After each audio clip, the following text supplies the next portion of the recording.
Tapena ile ofisa le loia sili mo le whaatautonga o lona whaulu mo le toru tausanga.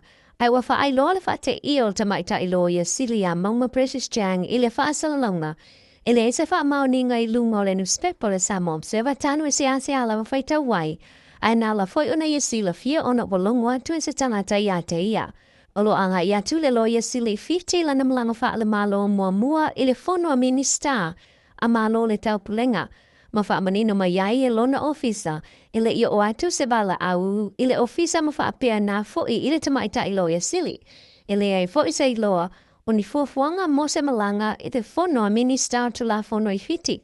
Mai e se whamtalanga, o lo ta uele NUSIPEPA peitai, e ta ua le ngadwe ngā ofisa wha salalau, ta ua foi le sao o whamtalanga, wha te tau i ofisa o le malo.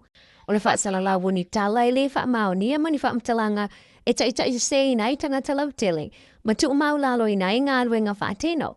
Ai o lo ofisa lava i o le roia sili, o lo tau laia na ngadwe ngā whai wha maoni, ma le alau mea ai whaatino ai, lana au nanga.